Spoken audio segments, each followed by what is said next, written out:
বিদেশ থাকিয়া টাকা স্বর্ণ নিয়ে আসছে, বাড়িতে আনন্দ, বিবির জন্য অলংকার।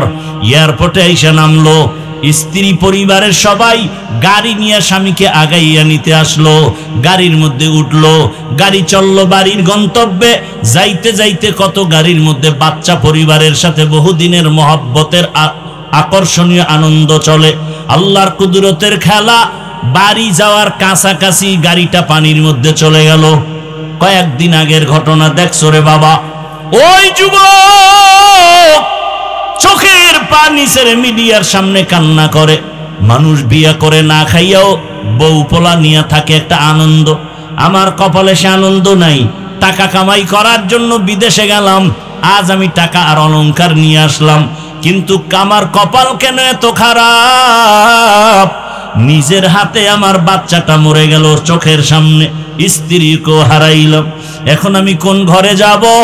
আমার ঘর এখন আনন্দ দেওয়ার কেউ নাই, বাতি জানানোর কেউ নাই।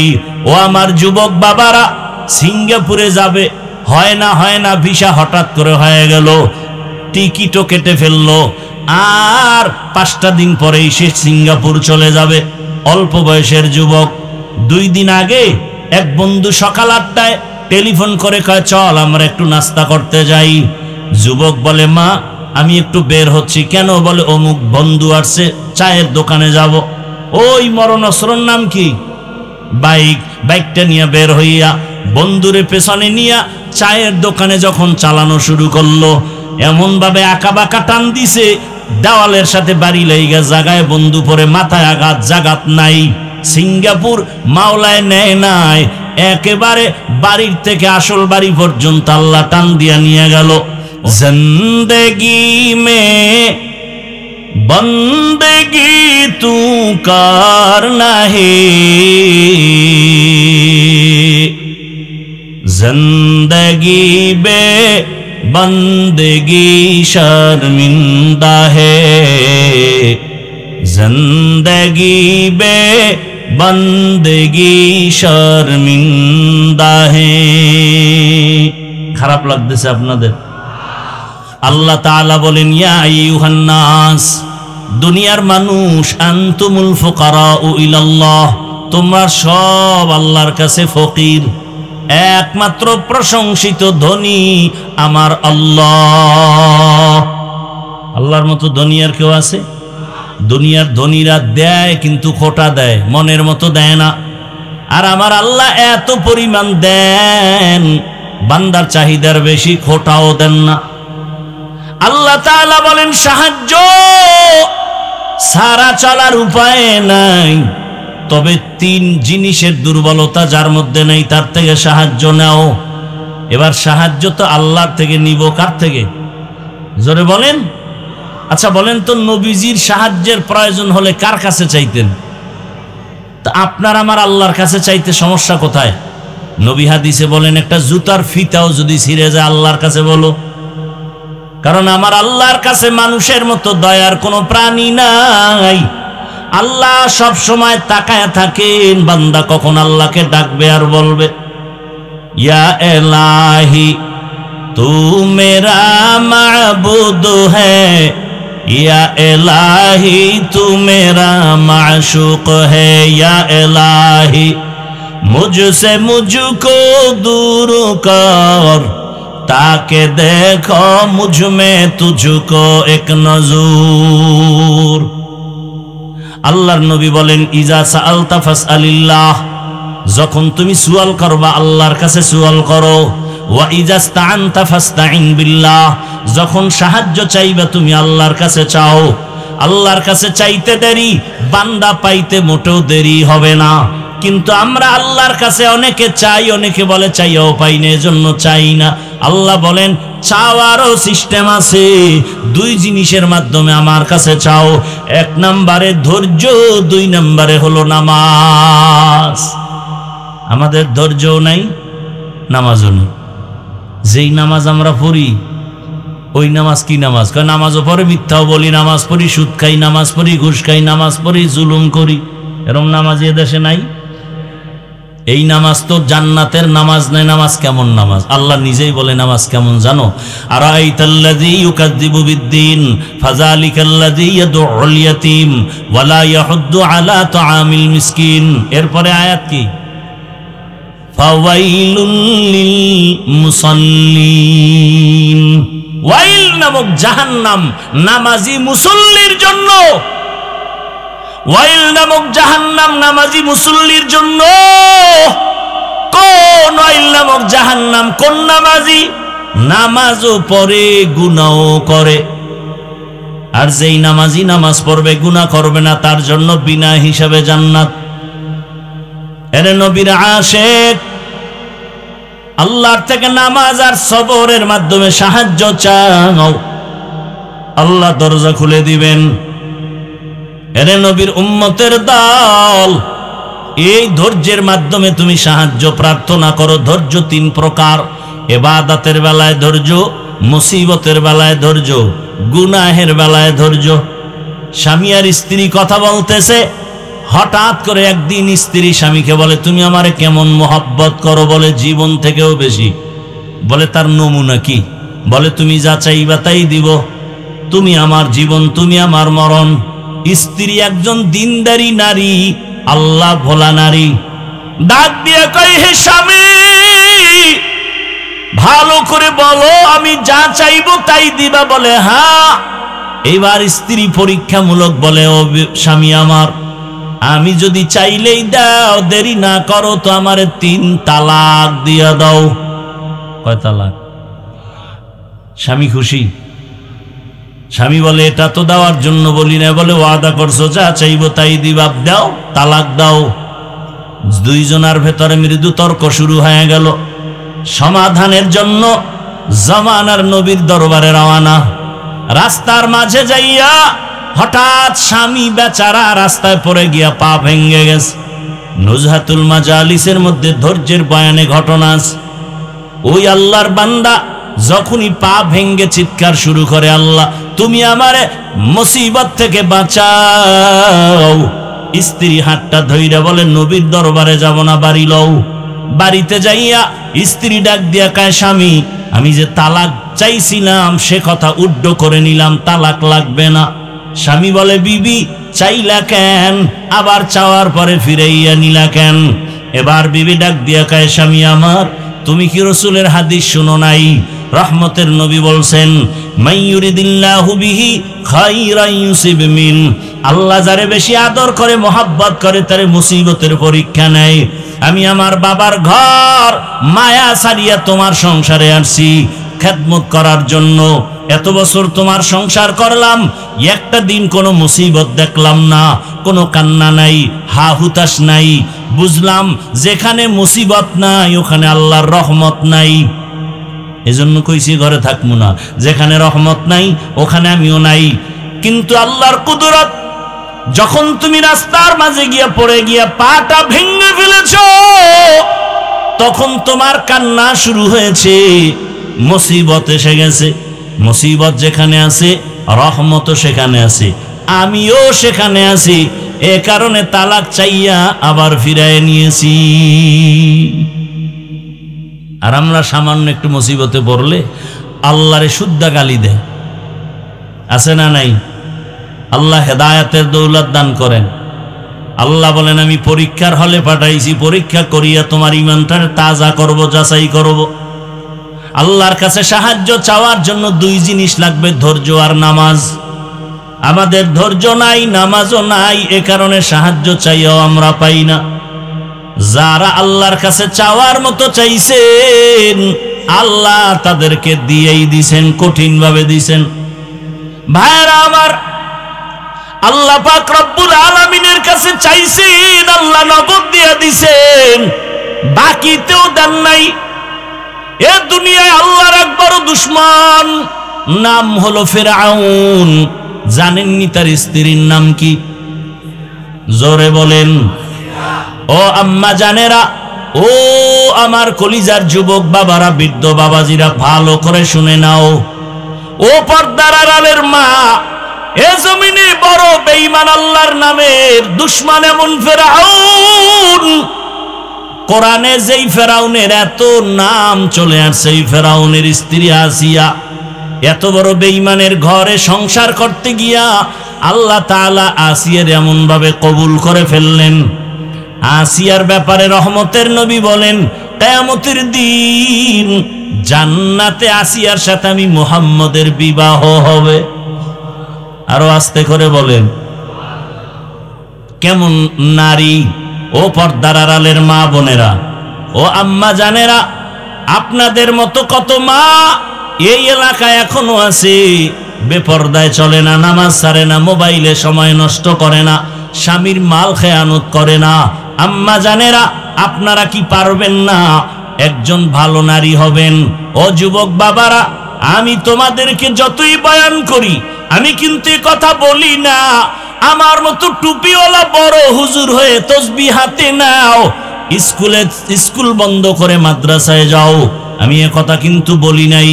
আমি অন্তর থেকে বলি, আমার দেশে মাওলানা মুফতি মুহাদ্দিসের অভাব নাই, আমার দেশে আদর্শ ডাক্তারের দরকার, আমার দেশে আদর্শ ইঞ্জিনিয়ারের দরকার, আদর্শবান ডিসি এসপি ওসির দরকার। আজ আমার দেশের প্রত্যেকটা থানা জেলার ওসি ডিসি এসপি যদি 5 বেলার নামাজি হতো, কোরআনের বয়ান চলতো, কোন সুদখোরের থেকে অনুমতি নেওয়ার প্রয়োজন হতো না। অতএব তুমি ডাক্তার হও, দোয়া করি, ইঞ্জিনিয়ার হও, প্রফেসর হও, কিন্তু আল্লাহর মোহাব্বত নিয়ে নবীর আদর্শের মালা গলায় লাগাও। তোমার মতো যুবক তোমাদের চোখের সামনে কি নাই? স্কুলেও পড়ে, কলেজেও পড়ে, নামাজও পড়ে নাই? বলো তুমি কেন পারবা না রে বাবা? তোমার মতো কত যুবক র্যাব, আর্মি, পুলিশ, বিডিআর এর চাকরি করে, নামাজ ছাড়ে না। তোমার বিবেকটাকে জিজ্ঞাসা করো, তুমি কেন পারবা না? তোমার মতো যুবক তাকায় দেখো, আজকে রাস্তায় গাড়ি চালায়, নামাজ পড়ে, তুমি বিবেকটাকে জিজ্ঞাসা করো, তুমি কেন পারবা না? তোমার মতো জেনারেল লাইনের সন্তান কৃষি কাজ করে, নামাজ পড়ে, নদীর মধ্যে মাছ ধরে, নামাজ পড়ে, ব্যবসা করে, নামাজ পড়ে, ডাক্তার, প্রফেসর, ইঞ্জিনিয়ার, নামাজি অভাব নাই। ও আল্লাহর বান্দারা, একটু চিন্তা করো, কয়দিনের আশা পূরণে গুনার পথে দৌড়াবা? মনের শখ মিটাইয়া মনের আশা পূরণে কত গুনাহ করেছো। মনে চাইছে পার্কে যাবা, দৌড়ায় গেছো। মনে চাইছে সারা রাত মোবাইল চালাবা, চালাইছো। মনে চাইছে নামাজ পড়বা না, পড়ো নাই। মনে চাইছে তুমি দাড়ি রাখবা না, রাখো নাই। আর কয়দিন, এখনো কি আশা পূরণ হয় নাই? ইয়া আইয়ুহাল্লাযীনা আমানু ইসতাঈনু বিস-সাবরি ওয়াস-সালাহ ইন্নাল্লাহা মা'আস-সাবিরিন। আল্লাহ তাআলা বলেন, ও মুমিন, কোন বেঈমানকে আজকের বয়ান করা না, আল্লাহ বলতেছেন মুমিনকে, তোমরা সাহায্য প্রার্থনা করো সবর ও সালাতের মাধ্যমে, নিশ্চিত আমি আল্লাহ সাবিরিন যারা তাদের বন্ধু হয়ে থাকব। কি বলবেন? নাউজুবিল্লাহ। আয়াতের তরজমা শেষ। হাদিসে রাসূল বলেন, মাইয়ুরিদিল্লাহু বিহি খাইরান ইউসিব মিন। আল্লাহ রসুল বলেন, যে ব্যক্তি আল্লাহ যাকে বেশি ভালোবাসবেন, মোহাব্বত করার ইচ্ছা করবেন, তাকে মুসিবতের দ্বারা পরীক্ষা নিবেন। মাইয়ুরিদিল্লাহু বিহি খাইরান ইউসিব মিন। আল্লাহ মুসিবতের দ্বারা তার প্রিয় বান্দাদের পরীক্ষা নিবেন। আয়াত ও হাদিসের তরজমা শেষ। আয়াতের মধ্যে আমার আল্লাহ দুনিয়ার মুমিনকে বয়ান করেছেন, কোনো বেঈমানকে না। শুধু মুমিনকে বললেন কেন, বেঈমানকে বললেন না কেন? সাহায্য চাও, ও মুমিন, সাহায্য চাও। সবর ও সালাতের মাধ্যমে। আল্লাহ শুধু মুমিনকে বয়ান দিলেন কেন? এর সংক্ষেপ জবাব, জান্নাত শুধু মুমিন পাবে, কোনো বেঈমান জান্নাত পাবে না। এবং আল্লাহ এত দয়াময় যে জান্নাত যে মুমিনকে দিবেন আল্লাহ চান বিনা হিসাবে দিতে। আমরা কি বিনা হিসাবে জান্নাত চাই? আল্লাহ কবুল করে। সাহায্য চাইতে বললেন কেন? এ হলো প্রশ্ন। এবং সাহায্য কার থেকে চাবো এটাও একটা প্রশ্ন। এবং সাহায্যটা কোন সিস্টেমে নিব চাবো এটাও একটা প্রশ্ন। সাহায্যের প্রয়োজন কি? কেন সাহায্য চাইতে আল্লাহ বললেন? কার কাছে চাইতে বলবেন? কোন সিস্টেমে সাহায্য চাবো? দরকার কি? এটা আগে বুঝি। দুনিয়াতে যত মানুষ আল্লাহ বানিয়েছেন প্রত্যেকেই অন্যের সাহায্য ছাড়া চলার কোনো রাস্তা নাই। প্রত্যেকটা মানুষ অন্যের সহযোগিতা ছাড়া চলতে, এইরকম যদি ডিস্টার্ব করে, কে আপনাদের দায়িত্ব দিছি না কাউকে উঠতে দিবেন না? আমি মোনাজাত দিয়ে দেই, আপনারা যদি আমার বয়ান না নেন, আমার এত ঠেকাটা কি আমি আপনাদেরকে বয়ান দিব? এইভাবে কোনো বয়ান হয়? আমরা পারি, অন্তত আমি পারি না।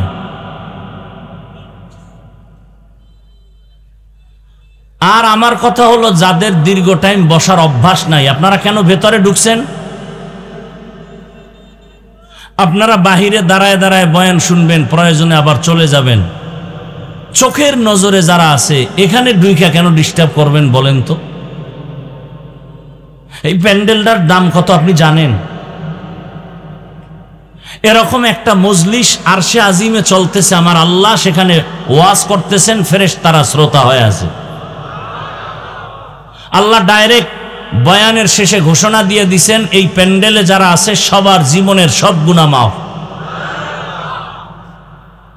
এজন্য আমি প্রায় সময় বলি, এ সমস্ত প্যান্ডেল এই খেরের বিছানা, একেবারে পৃথিবীর 3rd ক্লাসের বিছানা। এখানে এসে বসতে গেলে কপাল লাগে, সব কপালওয়ালাদের কপালে জুটে না। এ সমস্ত প্যান্ডেলে আসতে কপাল লাগে, সব কপাল পোড়ারা পারে না। এখানে বসতেও কপাল লাগে, মোনাজাত দিয়া যাইতেও কপাল লাগে। কপাল বড় ভিন্ন জিনিস।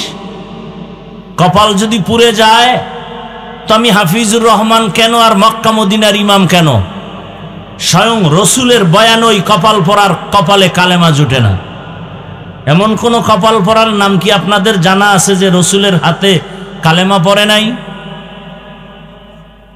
যেই রসুলকে একবার দেখলে জাহান্নামের আগুন হারাম, যেই রসুলের চেহারা দেখলে পেটের ক্ষুধা থাকে না, কি আকর্ষণ আল্লাহ দিছেন, সেই রসুলকে টানা 13 বছর দেখলো, পাশে বসলো, খানা খাইলো একসাথে, কালেমা পড়ে নাই। এত বড় নিকৃষ্ট বেঈমান, নাম কি? গর্ব সুরত आदमी इंसाबुदे अहमद बु जहलो हम एक साबुदे आदमीरा आदमीयत लाज़िमस औदरा गर्बुना बशुद ही जमास। 13 বছর বয়ান শুনছে, কপালে কালেমা নাই। যেই নবীকে একবার দেখবে জাহান্নামের আগুন হারাম, ওই নবীকে দেখার জন্য দুনিয়ার সব মখলুকাত আশিক হয়ে আছে। গর্তের পিপিলিকাও চায় এক নজর রহমতের নবীরে দেখবে।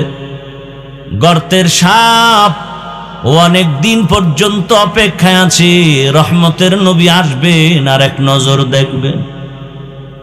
কেমন মায়ার নবী, রহমতের নবী আমার, যেই রহমতের নবী রাস্তা দিয়া হাঁটার সময় দুপার্শ্বের গাছ নত হয়ে সালাম জানায়।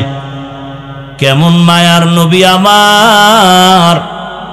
আম্মা জান আয়েশা রাদিয়াল্লাহু আনহা বলেন, নবীর ঘাম আমি বোতলের মধ্যে ভরে রাখতাম আর আতর হিসেবে ব্যবহার করতাম। সেই নবীকে 13 বছর দেখার পরও কালেমা পড়ে না, এর নামই হলো কফাল। আর অন্যদিকে 27 বছরের একটা যুবক তরবারি নিয়ে দৌড়ায় নবীকে জবাই করার জন্য। রহমতের নবীকে জবাই করবে, 27 বছরের যুবকটা তরবারি নিয়ে দৌড়ায়। রহমতের নবীকে একটা নজর দেখা মাত্র তরবারি ফালাইয়া রহমতের নবীরে বলেন, নবী মাফ করে দেন, কালেমার মালা গলায় পড়ায়া দেন। 13 বছর দেখলো, বয়ান শুনলো, কালেমা পড়ে না। আর 27 বছরের যুবকটা রসুলকে হত্যা করতে গিয়া কালেমাওয়ালা হয়ে গেল।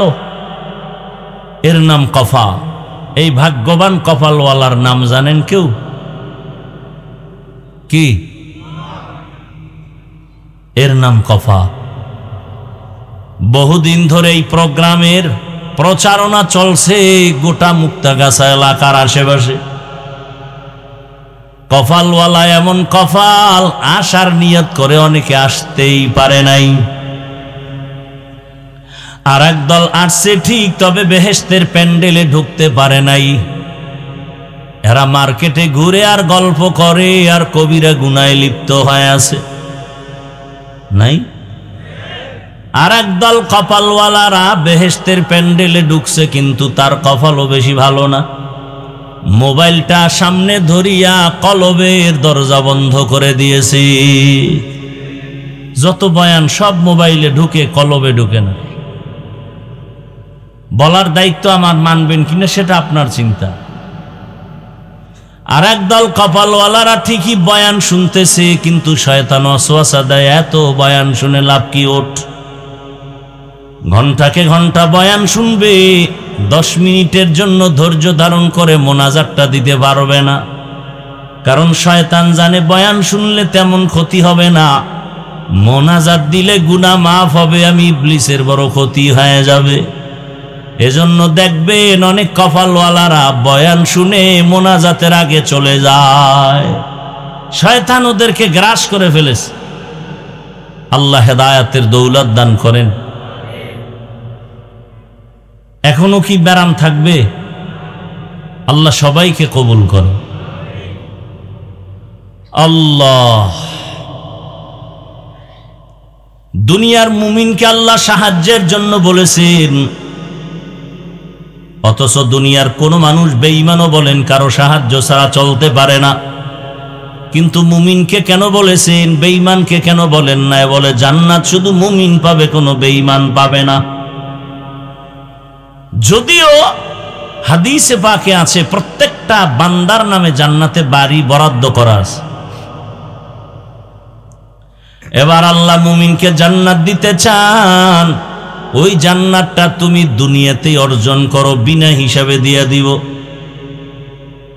তবে সাহায্য ছাড়া তুমি দুনিয়াতে চলতে পারবা না। কেন পারবো না? এর 1 নাম্বার কারণ, আমরা বড় দুর্বল। আমরা কি বাহাদুরি দেখাই খুব শক্তিশালী। মিয়া, একটা মশার শক্তি আছে আপনার ভেতরে? এসি মশারি লাগায় ঘুমাইছে, বাতি বন্ধ করার পরে দেখে কানের সামনে মশা গান গাইতেছে। এত আরামের ঘুমটা নষ্ট করলো, এসি মশারিও মানলো না, মাথা গরম হয়ে গেছে, বাতি জ্বালাইছে। মশারির ছিদ্র দিয়া মশা ঢুকলো কেমনে? বাতি জ্বালায় তদন্ত করে যাক, মোটামুটি ঢুকছে কোন দিক দিয়ে বলা যায় না। আল্লাহ কয় ওদিকে তাকায়, এবার নিজের দিকে তাকা। একটা ছোট্ট ছিদ্র দিয়া মশা ঢুকতে পারে না, সেই দিয়া ঢুকলো। আর তোর কানের ছিদ্র কত বড়! তোর কানের সামনে মশা ঘুরে একবারও ভেতরে ঢুকে না, তোর বাবায় পাহারা দেয়। একটা মশা যদি কানের মধ্যে ঢুকে যায়, তোর সারা রাতের ঘুম নষ্ট হয়ে যাবে। নাকের মধ্যে যদি একটা মশা ঢুকে যায়, তোর ঘুম নষ্ট হয়ে যাবে। আল্লাহ বলেন, সারাদিন তুই ব্যবসা চাকরি করেছো, আমি ফেরেশতা দিয়া তোর পাহারাদার বানায় দিয়েছি। আতিনা ফি দারে দুনিয়া না হাসান আতিনা ফি দারে উকবানা হাসান ইয়া গিয়াসাল মুস্তাগীসিন ইহদিনা লিফতিখারা বিল উলুমি ওয়াল গিনা। সাহায্য ছাড়া চলা যাবে? ভালো করে বুঝার চেষ্টা করি। দুনিয়ার সবাই আমরা দুর্বল। আল্লাহ বলেন ওয়া খুলিকাল ইনসানু যায়ীফা, আমি ইনসানকে বড় দুর্বল করে সৃষ্টি করেছি। আমরা মানুষ কেমন দুর্বল! একটা ছাগল বা বকরির বাচ্চার দিয়ে তাকায় দেখবেন, বকরির বাচ্চা যখন দুনিয়াতে আসে ওর আশেপাশে কোনো সহযোগিতাকারী থাকে না, থাকে? আর আপনি আমি যেদিন আসছি, আমার আম্মা জানের কণ্ঠ অনেক চাপায় রাখে পর্দা। আমার আম্মার কণ্ঠের আওয়াজ ঘরের ভেতর থেকে সামনের দরওয়াজায় যায় না, এত পর্দা করে আমার মা। কারণ নারীদের শরীরটা ঢেকে রাখা যেমন ফরজ, ভিন পুরুষের থেকে কণ্ঠকেও ঢেকে রাখা ফরজ। কণ্ঠের আওয়াজ যেন বেগানায় না শুনে। এজন্য হাদিসে স্পষ্ট নিষেধ, কোনদিন যেন বেগানা নারী বেগানা পুরুষের সালাম না দেয়। মায়ের কণ্ঠ সামনের দরওয়াজায় যায় না। কিন্তু আপনি আমি যেদিন দুনিয়াতে আসব, ওই দিন আমার আম্মা জানের প্রসব বেদনা শুরু হয়ে গেছে। এমন আম্মা জানের ব্যথার কান্নার আওয়াজ, আমার আম্মা জানের আওয়াজ বাহিরে যায় না। কিন্তু আমি যেদিন দুনিয়াতে আসব, সেই প্রসব বেদনার কান্নায় মা বেকারার বেহুশ হয়ে গেছে কয়েকবার। আম্মা জানের কান্নার আওয়াজে পাশের বাড়ির মানুষ পর্যন্ত ঘুমাতে পারে না, ঠিক নেই? এরে নবীর উম্মত, আম্মা জানকে সান্ত্বনা দেওয়ার জন্য আমার দাদি নানি পাশে বসে মাকে বুঝাচ্ছে, আম্মা জান বড় দুর্বল। এরপরে ধাত্রী নারীরাও পাশে থাকে। এক পর্যায়ে মা নিরাশ হইয়া চোখের পানি ছেড়ে কান্না করে বাবারে ডাকে। আম্মা জান আমার দাদি নারীরে কয়, সরে যাও, আমার স্বামীরে আমার কাছে এনে দাও। বাবা কাছে আসার পরে মা বাবার হাতটা ধরে কান্না করে, স্বামী আমার, বাবার ঘরে 16-18 বছর কষ্ট করে কাটাইছি,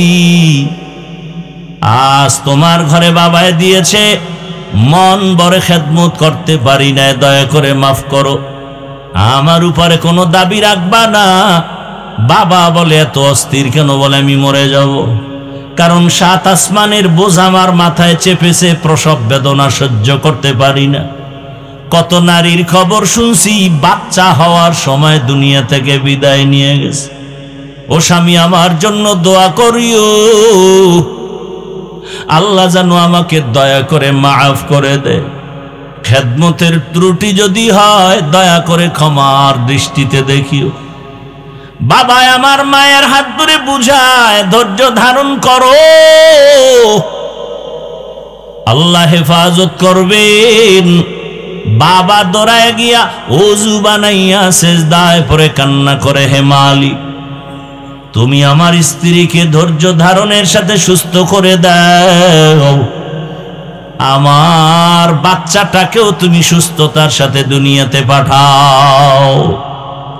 জীবনের মূল কষ্ট মায়ের, প্রসব বেদনায় 7 আসমান 7 জমিন তখন মায়েরই মাথায়। জীবনের মূল কষ্ট মায়ের, প্রসব বেদনায় 7 আসমান 7 জমিন তখন মায়েরই মাথায়। আমার সুন্দর মুখ দেখে মায়ের, আমার সুন্দর মুখ দেখে মায়ের ব্যথা যায় দেয় হাসাইয়া। ও আমার প্রাণের মা, মা গো মা, কোথায় গেলে মোরে ছাড়িয়া? জনম দুঃখী ইয়াতীম আমি, চায় না কেহ ফিরিয়া।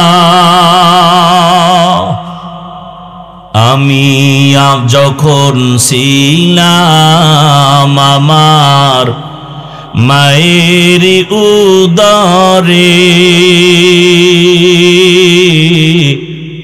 চলাফেরা করলেন যে মায়, কত কষ্ট করে।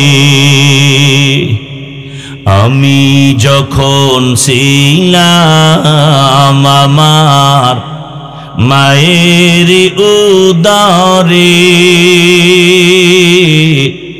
চলাফেরা করলেন যে মায়, কত কষ্ট করে।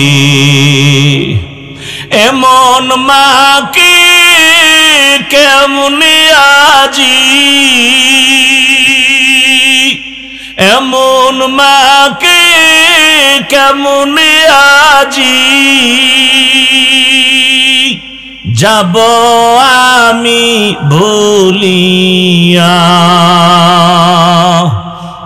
ও আমার প্রাণের মা, মা গো মা, কোথায় গেলে মোরে ছাড়িয়া? জনম দুঃখী ইয়াতীম আমি, চায় না কেহ ফিরিয়া।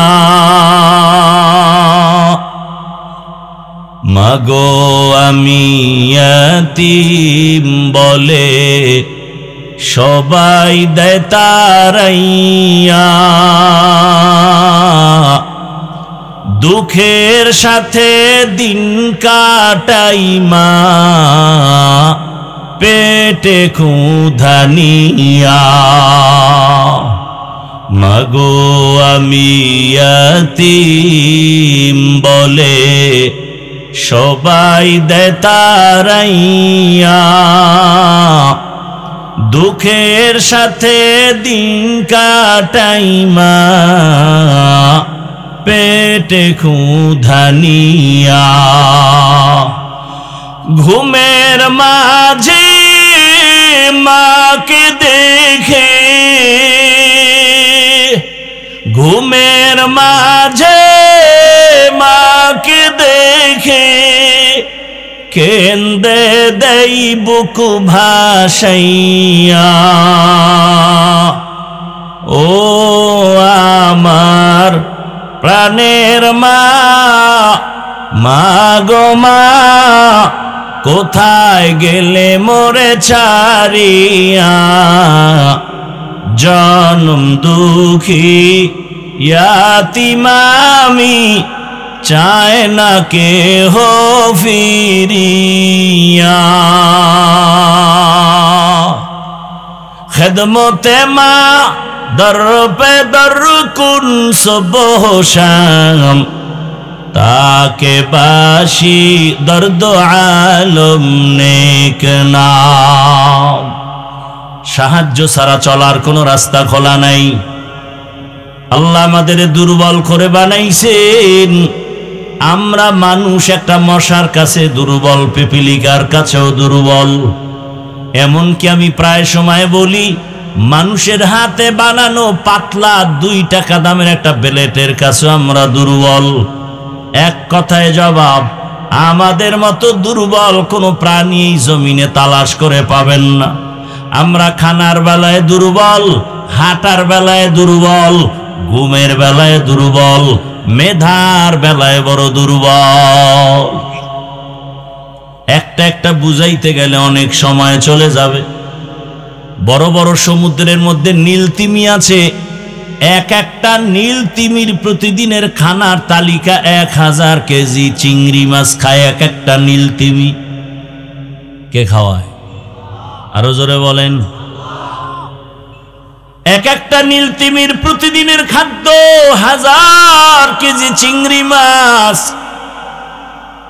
কোহে কাফ একটা পর্বতের ভেতরে একটা প্রাণী বসবাস করে, সিমর্গ নাম। প্রতিদিন ওই সিমর্গের খানার তালিকা 40টা মোটা তাজা হাতি। কে খাওয়ায়? পিপিলিকার খানা কে দেয় বলেন? জঙ্গলের প্রাণীর খানা কে দেন? নদীর মাছের খানা কে দেন? সকালবেলা একটা পাখি বাসার থেকে ডানা মেলে বের হয়ে গেল, সারাদিন খোলা আসমানে ডানা মেলে মেলে ঘুরতেছে ঘুরতেছে ঘুরতেছে। সন্ধ্যাবেলা পাখিটা নিজের পেট ভরে বাচ্চার খানা নিয়ে বাসায় হাজির হয়ে গেল। এই পাখির খানা কে দিলেন? আরো আশ্চর্যের কথা শুনবেন, মনটা ভেঙে দিয়েন না, অনেক কষ্ট হইতেছে। আমি শারীরিকভাবে খুব ঠান্ডা লাগছে, কষ্ট হইতেছে, তারপরও বলতেছি আপনাদের আগ্রহের উপরে। মনটা খারাপ করে দিয়েন না, মোনাজাতটা দিয়েই ফেলাম, কিন্তু শুধু হাত উঠাবো, শেষের জন্য বিদায়। আর সামনে দেখা হবে কিনা জানেন, খালি বলবো আল্লাহুম্মা আমিন, শেষ।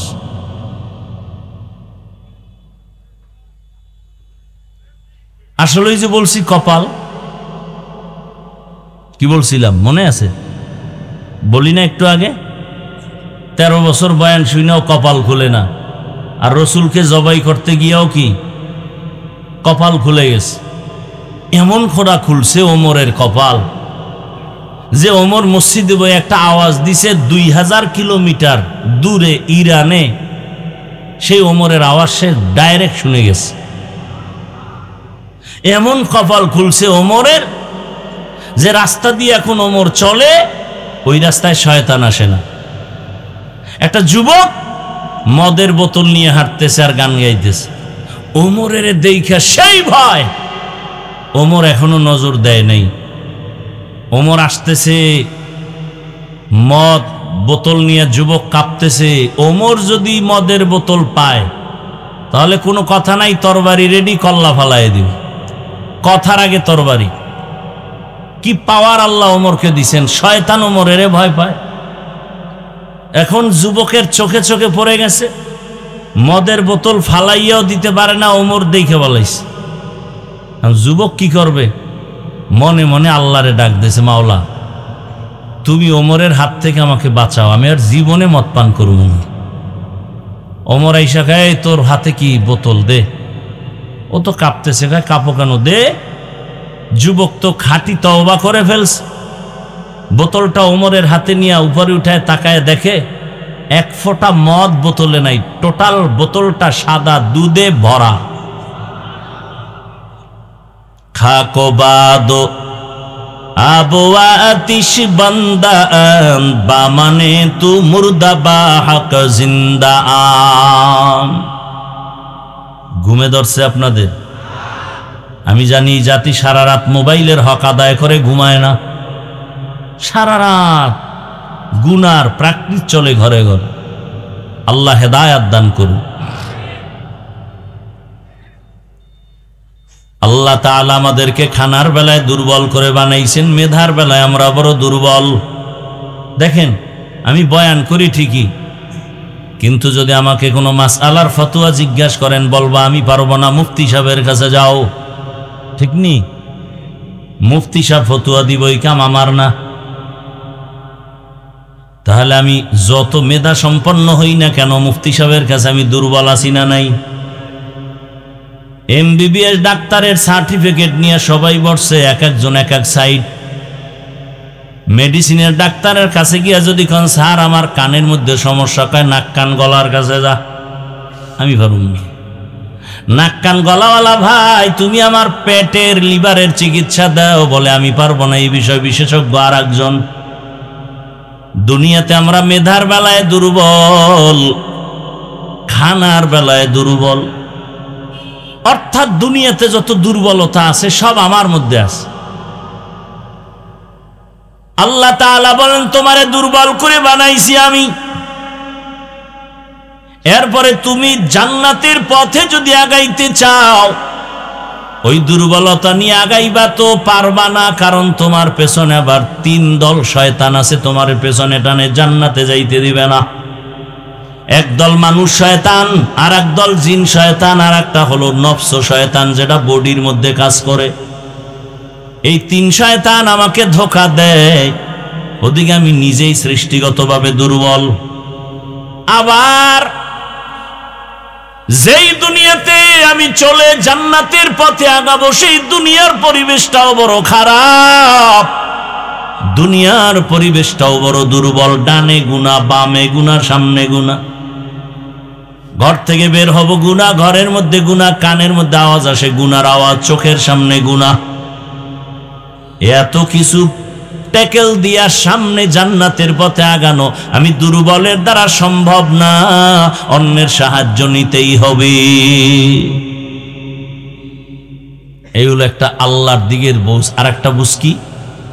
আর একটা দুর্বলতার বুঝ হলো দুনিয়াতে প্রত্যেকটা মানুষ সামাজিকভাবে একে অপরের কাছে দুর্বল। চলতেই পারি না, আমার কাছে টাকা আছে, ঘরে চাল নাই। চাল কই? কৃষকের কাছে। কৃষক মানুষ মনে করেন খুব নিম্নের মানুষ, চাষিদেরকে খুব দুর্বল মনে করে।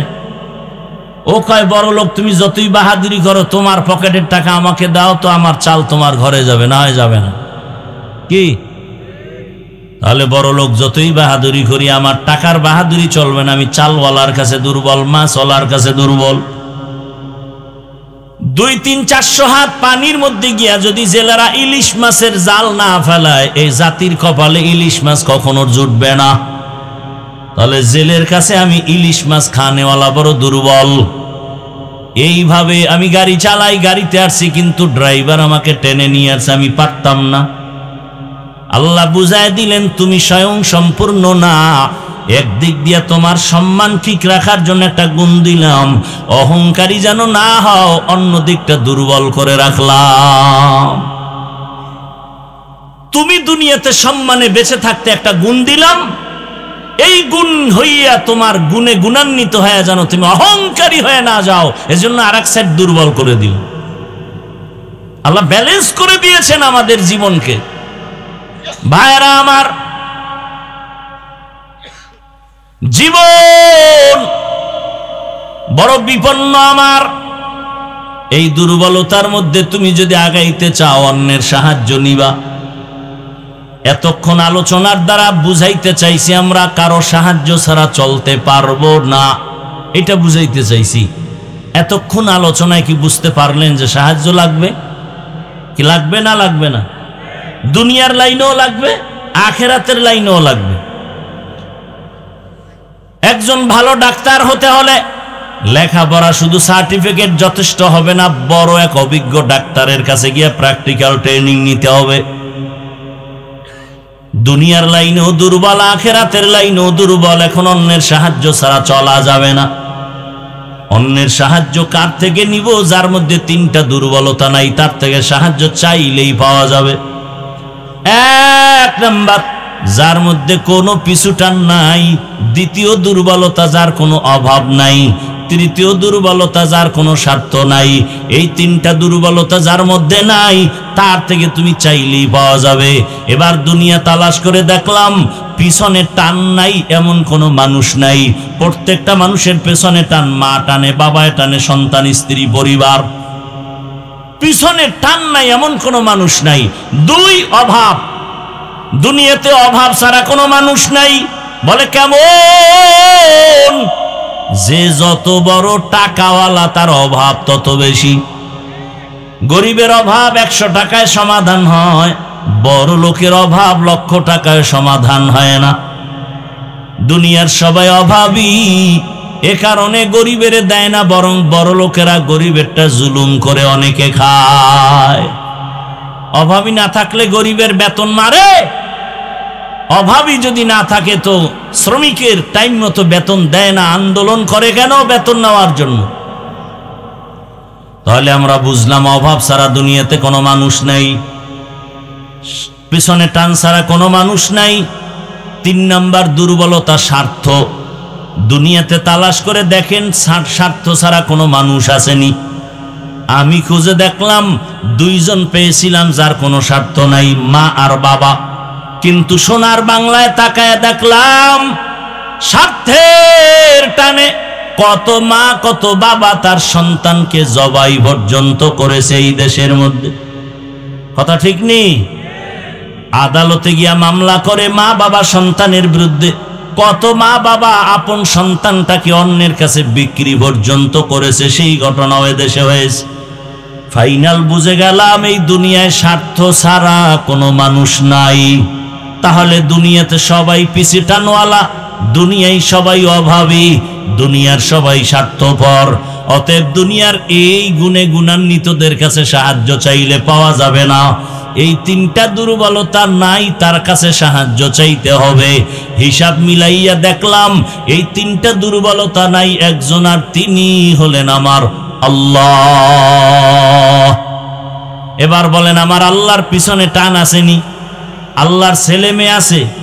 লাম ইয়ালিদ লাম ইউলাদ উলাইকাস আলেদো মাউলুদেরা উ খালেকাস। আল্লাহ বলেন আমি একা, আমার কোনো পেছনে টান নাই। 2 নম্বরে আমার আল্লাহর কোনো অভাব নাই। আছে অভাব? ইয়া আইয়ুহান নাস আনতুমুল ফুকারাউ ইলাল্লাহ ওয়াল্লাহু হুয়াল গানিয়্যুল হামিদ।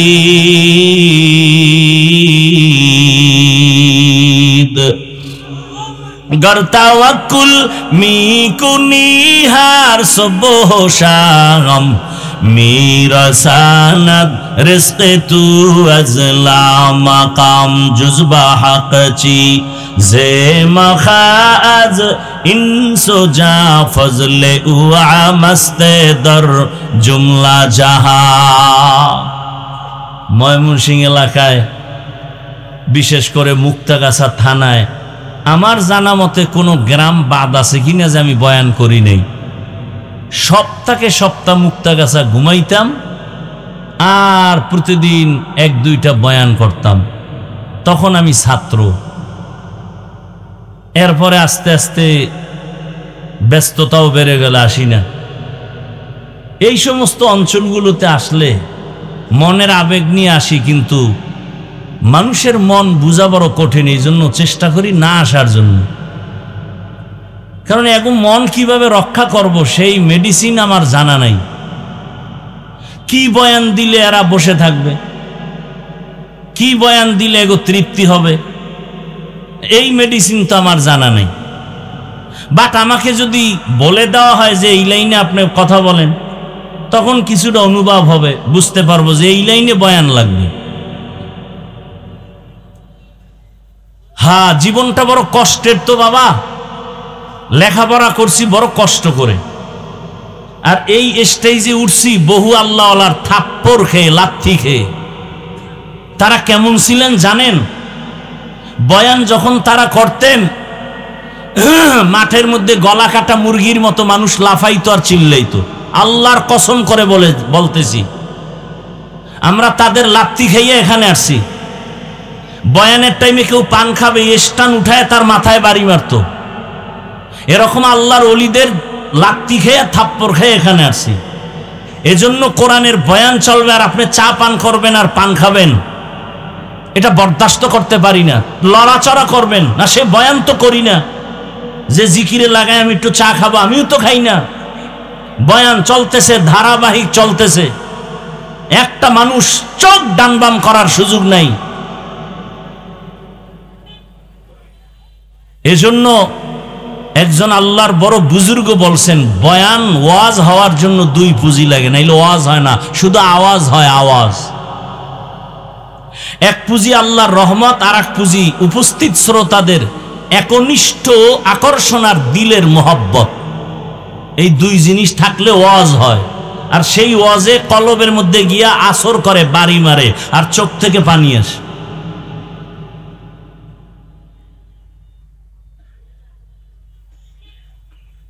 এজন্য ওয়াজ বাড়ছে, এত মানুষ। কালকে বলবেন ও বহু মানুষ, খুব খুশির খবর, ফজর নাই, জোহর নাই, আসর নাই, মাগরিব নাই, এশা নাই, এত মানুষ হইছে তো কি হইছে? আবারও ফজর খালি তো কি হইল? এই চাপাবাজিতে কি হবে? এই প্রশংসায় কি হবে? এখান থেকে বের হয়ে রাস্তায় বেরি,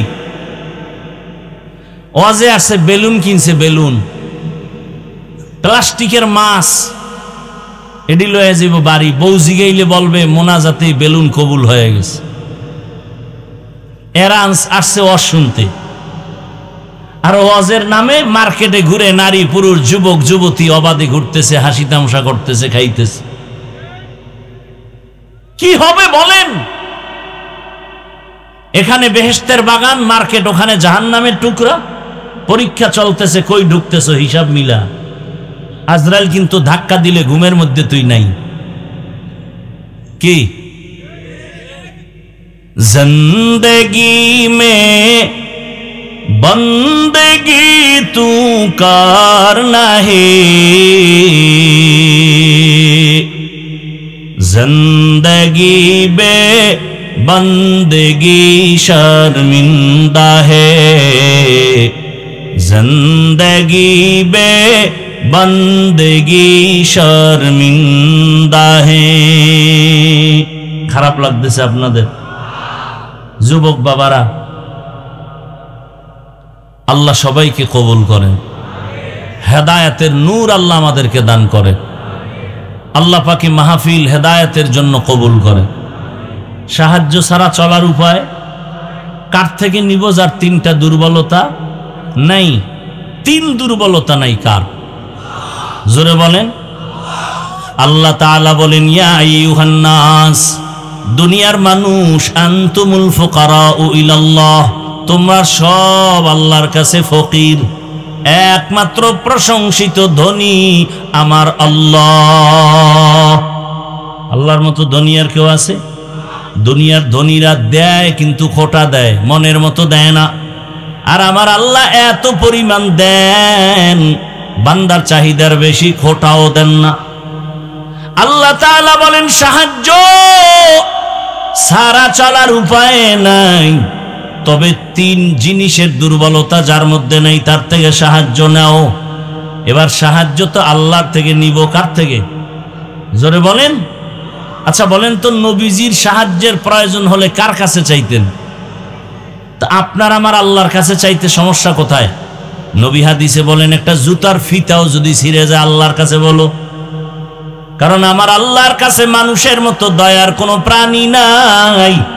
আল্লাহ সব সময় তাকায় থাকেন বান্দা কখন আল্লাহকে ডাকবে আর বলবে, ইয়া ইলাহি তু মেরা মাবুদ হ্যায়, ইয়া ইলাহি তু মেরা মাশুক হ্যায়, ইয়া ইলাহি মুঝসে মুঝকো দূর কর, তাকে দেখো মুঝ মে তুঝকো এক নজর। আল্লাহর নবী বলেন, ইজা সাআলতা ফাসআলিল্লাহ, যখন তুমি সুয়াল করবা আল্লাহর কাছে সুয়াল করো। ওয়া ইজা ইসতাআনতা ফাসতাইন বিল্লাহ, যখন সাহায্য চাইবা তুমি আল্লাহর কাছে চাও। আল্লাহর কাছে চাইতে দেরি, বান্দা পাইতে মোটেও দেরি হবে না। কিন্তু আমরা আল্লাহর কাছে অনেকে চাই, অনেকে বলে চাইও পাই না, এজন্য চাই না। আল্লাহ বলেন, চাওয়ারও সিস্টেম আছে। দুই জিনিসের মাধ্যমে আমার কাছে চাও। এক নম্বরে ধৈর্য, দুই নম্বরে হলো নামাজ। আমাদের ধৈর্যও নাই, নামাজও নেই। যেই নামাজ আমরা পড়ি, ওই নামাজ কি নামাজ? নামাজও পড়ে মিথ্যাও বলি, নামাজ পড়ি সুদ খাই, নামাজ পড়ি ঘুষ খাই, নামাজ পড়ি জুলুম করি। এরকম নামাজ এ দেশে নাই। এই নামাজ তো জান্নাতের নামাজ নয়। নামাজ কেমন নামাজ? আল্লাহ নিজেই বলে নামাজ কেমন জানো? আরাইতাল্লাযী ইউকাযযিবু বিদ্দীন ফাযালিকাল্লাযী ইয়াদউল ইয়াতীম ওয়া লা ইয়াহুদ্দু আলা তাআমিল মিসকিন। এরপরে আয়াত কি? ফাওয়াইলুল লিল মুসাল্লিন। ওয়াইল নামক জাহান্নাম নামাজি মুসল্লির জন্য। ওয়াইল নামক জাহান্নাম নামাজি মুসল্লির জন্য।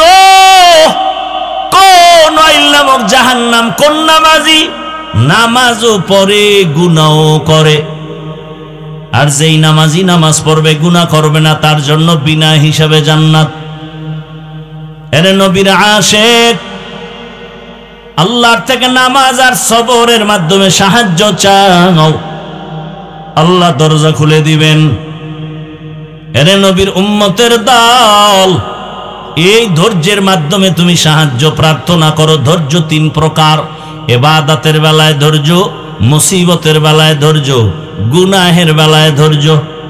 স্বামী আর স্ত্রী কথা বলতেছে, হঠাৎ করে একদিন স্ত্রী স্বামীকে বলে, তুমি আমারে কেমন মোহাব্বত করো? বলে জীবন থেকেও বেশি। বলে তার নমুনা কি? বলে তুমি যা চাইবা তাই দিব, তুমি আমার জীবন, তুমি আমার মরণ। স্ত্রী একজন দিনদারি নারী, আল্লাহ ভোলা নারী, ডাক দিয়ে কয়, হে স্বামী ভালো করে বলো, আমি যা চাইবো তাই দিবা? বলে হ্যাঁ। এবার স্ত্রী পরীক্ষামূলক বলে, ও স্বামী আমার, আমি যদি চাইলেই দাও, দেরি না করো তো আমারে 3 তালাক দিয়া দাও। কয় তালাক? স্বামী খুশি? স্বামী বলে, এটা তো দেওয়ার জন্য বলি না। বলে ওয়াদা করছো, যা চাইবো তাই দিবা, দাও, তালাক দাও। দুইজনের ভেতরে মৃদু তর্ক শুরু হয়ে গেল। সমাধানের জন্য জামানার নবীর দরবারে রওনা। রাস্তার মাঝে যাইয়া হঠাৎ স্বামী বেচারা রাস্তায় পড়ে গিয়া পা ভেঙে গেছে। নুজহাতুল মাজালিসের মধ্যে ধৈর্যের বয়ানে ঘটনা আছে। ওই আল্লাহর বান্দা যখনই পা ভেঙে চিৎকার শুরু করে, আল্লাহ তুমি আমারে মুসিবত থেকে বাঁচাও। স্ত্রী হাতটা ধইরা বলে, নবীর দরবারে যাব না, বাড়ি লও। বাড়িতে যাইয়া স্ত্রী ডাক দিয়া কয়, স্বামী আমি যে তালাক চাইছিলাম সে কথা উড্ড করে নিলাম, তালাক লাগবে না। স্বামী বলে, বিবি চাইলা কেন, আবার চাওয়ার পরে ফিরাইয়া নিলা কেন?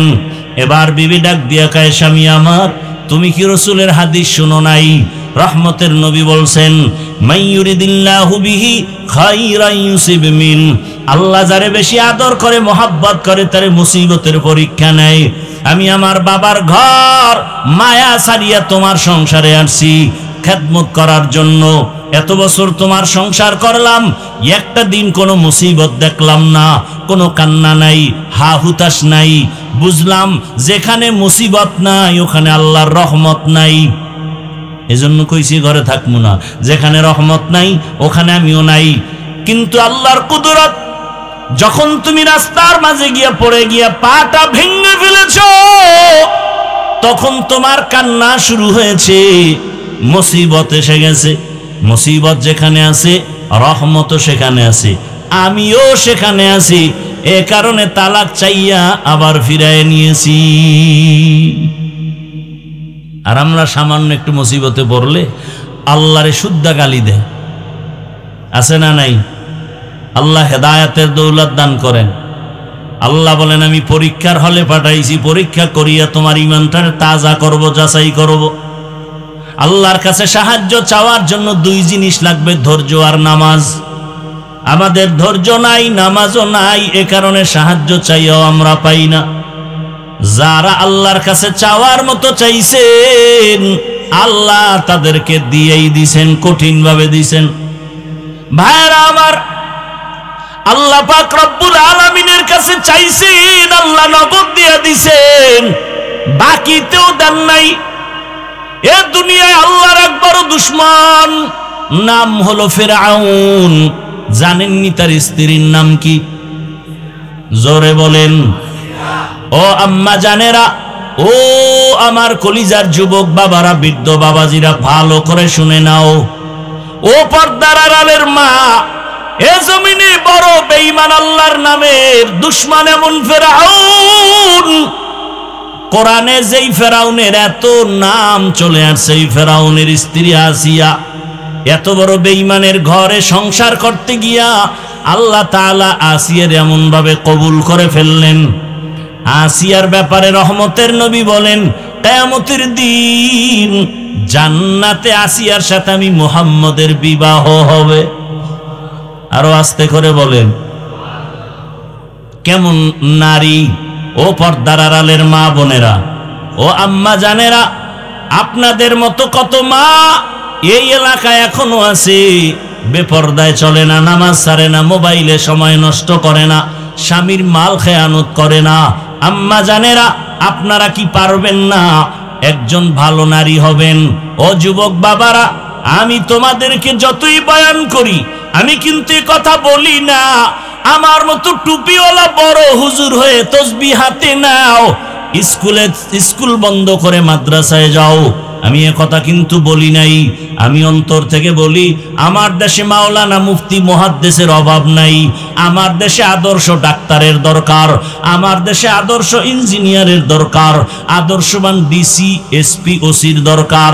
আজ আমার দেশের প্রত্যেকটা থানা জেলার ওসি ডিসি এসপি যদি 5 বেলার নামাজি হতো, কোরআনের বয়ান চলতো, কোনো সুদখোরের থেকে অনুমতি নেওয়ার প্রয়োজন হতো না। অতএব তুমি ডাক্তার হও, দোয়া করি, ইঞ্জিনিয়ার হও, প্রফেসর হও, কিন্তু আল্লাহর মোহাব্বত নিয়ে নবীর আদর্শের মালা গলায় লাগাও। তোমার মতো যুবক তোমাদের চোখের সামনে কি নাই? স্কুলেও পড়ে, কলেজেও পড়ে, নামাজও পড়ে নাই? বলো তুমি কেন পারবা না রে বাবা? তোমার মতো কত যুবক র্যাব, আর্মি, পুলিশ, বিডিআর এর চাকরি করে, নামাজ ছাড়ে না। তোমার বিবেকটাকে জিজ্ঞাসা করো, তুমি কেন পারবা না? তোমার মতো যুবক তাকায় দেখো, আজকে রাস্তায় গাড়ি চালায়, নামাজ পড়ে। তুমি বিবেকটাকে জিজ্ঞাসা করো, তুমি কেন পারবা না? তোমার মতো জেনারেল লাইনের সন্তান কৃষি কাজ করে, নামাজ পড়ে, নদীর মধ্যে মাছ ধরে, নামাজ পড়ে, ব্যবসা করে, নামাজ পড়ে, ডাক্তার, প্রফেসর, ইঞ্জিনিয়ার, নামাজি অভাব নাই। ও আল্লাহর বান্দারা, একটু চিন্তা করো, কয়দিনের আশা পূরণে গুনার পথে দৌড়াবা? মনের শখ মিটাইয়া মনের আশা পূরণে কত গুনাহ করেছো। মনে চাইছে পার্কে যাবা, দৌড়ায় গেছো। মনে চাইছে সারা রাত মোবাইল চালাবা, চালাইছো। মনে চাইছে নামাজ পড়বা না, পড়ো নাই। মনে চাইছে তুমি দাড়ি রাখবা না, রাখো নাই। আর কয়দিন, এখনো কি আশা পূরণ হয় নাই? বলো যুবক বাবারা, আর কতদিন পার্কে পার্কে ঘুরলে তোমার আশা পূরণ হবে? বলো, আর কতদিন সারা রাত মোবাইল চালাইলে আশা পূরণ হবে? আর কতবার দাড়ি কাটলে আশা পূরণ হবে? বলো, আর কতবার নামাজ বাদ দিলে আশা পূরণ হবে? এবং এ কথাটাও বলো, তোমার হায়াতের বাকি আছে আর কতদিন? এমন কোনো দিন নেই যুবকের লাশের খবর নাই। পানির মধ্যে যুবকের লাশ, ঘুমের বিছানায় যুবকের লাশ, গাড়ির নিচে যুবকের লাশ, ওই মহামারী করোনায় যুবকের লাশ, ডেঙ্গুর মধ্যে যুবকের লাশ। মাত্র কয়েক মাস আগের ঘটনা, বিদেশ থাকিয়া টাকা স্বর্ণ নিয়ে আসছে বাড়িতে, আনন্দ বিবির জন্য অলংকার। এয়ারপোর্টে এসে নামলো, স্ত্রী পরিবারের সবাই গাড়ি নিয়ে স্বামীকে আগাইয়া নিতে আসলো। গাড়ির মধ্যে উঠলো, গাড়ি চললো বাড়ির গন্তব্যে। যাইতে যাইতে কত গাড়ির মধ্যে বাচ্চা পরিবারের সাথে বহুদিনের মহব্বতের আকর্ষণীয় আনন্দ চলে।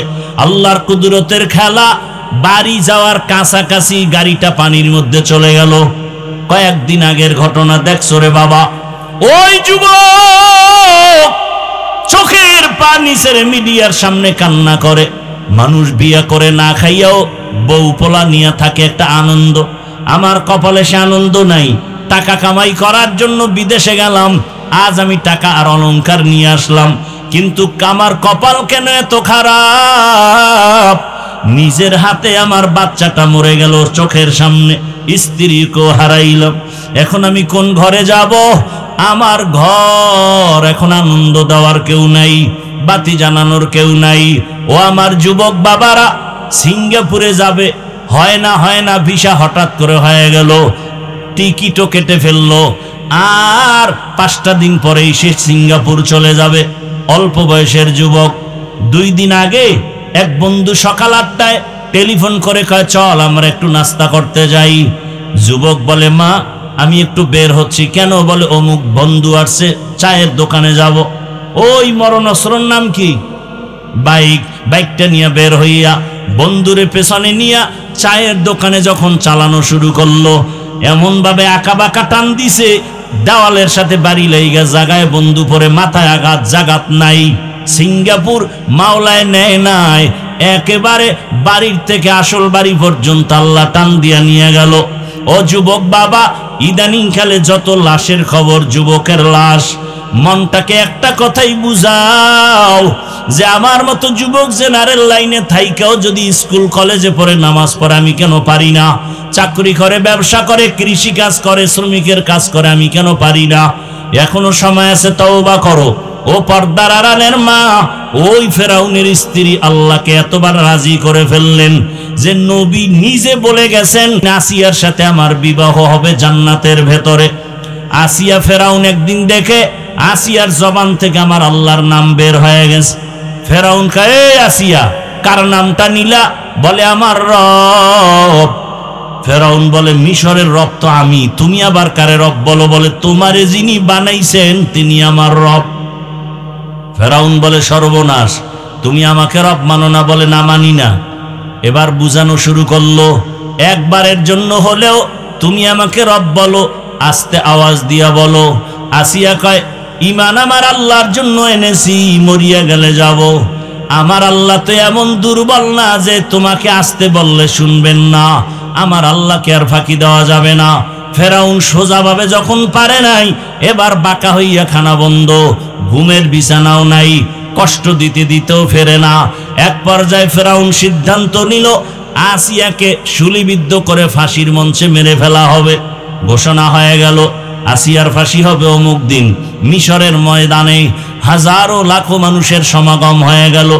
আসিয়াকে হাতে পায়ে রশি লাগাইয়া ফাঁসির মঞ্চে যখন নেওয়া হয়, আসিয়ার চোখে পানি, কান্নার আওয়াজ।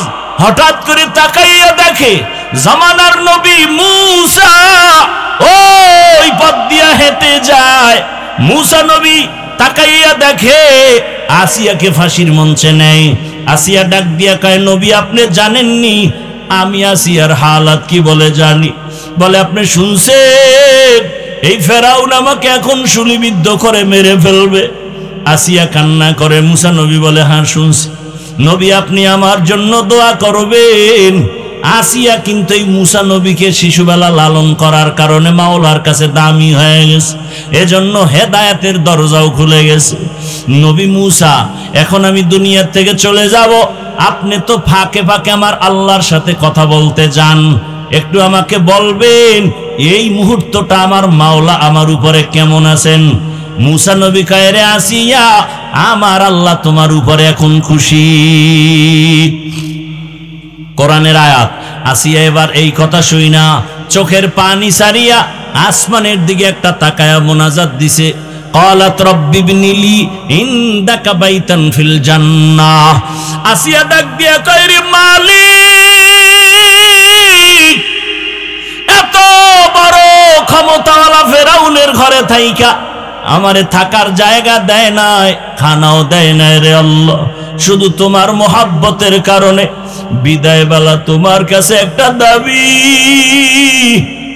দুনিয়াতে থাকার মতো একটা ঘর আমি পাই নাই, খানার মতো আরামের খানাও পাই নাই, বিদায় বেলা তোমার কাছে আমার আরজি, তোমার পার্শ্বে জান্নাতে একটা ঘর বানাইয়া দিও, তোমার কাছে একটা জান্নাতে ঘর বানায় দাও, আমি আসিয়া যেন সেখানে আরামে থাকতে পারি। কান্না করে আসিয়া এবার ফাঁসির মঞ্চে যাবে, আবার আকাশে তাকাইছে, আসিয়ার সাথে সাথে কান্না বন্ধ, হাসি দেওয়া শুরু করলো। ফেরাউন বলে, এখন তোমার ফাঁসি হবে, তুমি এখন কান্না বন্ধ করে কেন হাসো? আসিয়া ডাক দিয়া কয়, ফেরাউন তুমি দেখো না আমি আল্লাহর কাছে এখন চাইছি জান্নাতে একটা ঘর, আমার আল্লাহ অন্তর চক্ষু খুলে দিয়েছেন, জান্নাতের ঘর এখন আমি নিজের চোখে তাকায় দেখতেছি। লক্ষ লক্ষ ফেরেশতারা আমাকে স্বাগতম দিয়া জান্নাতে নেওয়ার জন্য তারা অপেক্ষায় আছে, আমি দেখতেছি, তাড়াতাড়ি আমাকে বিদায় দাও, আমি আমার মালিকের মোলাকাতে চলে যাব। ও পর্দার আড়ালের মা বোনেরা, আপনার স্বামী তো ফেরাউনের মতো খারাপ না, আপনার স্বামী আপনি নামাজ পড়লে অনেক খুশি থাকে, দোয়া করে, অতএব আমি বলবো মা বোনেরা এখনো সময় আছে, তওবা করেন, আল্লাহর কাছে মনে মনে বলেন, আর নামাজ ছাড়বেন না, বেপরদায় চলবেন না, স্বামীর মাল খেয়ানত করবেন না, নবীর সুন্নাত অনুযায়ী চলবেন, সন্তানটাকে আদর্শওয়ালা বানাবেন। ও যুবক বাবারা, আল্লাহর কাছে মনে মনে তওবা করো। জীবনে তো গুনাহ কম করো নাই, আজকে থেকে তওবা করো। আল্লাহকে বলো, হে আল্লাহ, আর গুনাহ করব না, নামাজ ছাড়বো না, দাড়ি কাটবো না, বেপরদায় চলবো না। মা বাবার দোয়া নিয়া, শিক্ষকের দোয়া নিয়া, ওলামায়ে কেরামের পরামর্শ নিয়ে নবীর আদর্শে চলবো। তওবা করার মতো যদি করতেই পারো, আল্লাহ পাক তওবার দরজা দিয়ে গুনাহ মাফ করে দিবেন। আল্লাহর কাছে মনে মনে খাঁটি ভাবে যদি তওবা করো, আল্লাহকে বলো, হে মালিক, আমাদের তওবা কবুল করে নেন, তওবার উপরে মজবুত হইয়া চলার তৌফিক দান করেন, আমিন। আলহামদুলিল্লাহি রাব্বিল আলামিন, ওয়াসসালাতু ওয়াসসালামু আলা সাইয়্যিদিল আমবিয়াই ওয়াল মুরসালিন ওয়া আলা আলিহি ওয়া আসহাবিহি আজমাইন। ইয়া আরহামার রাহিমিন,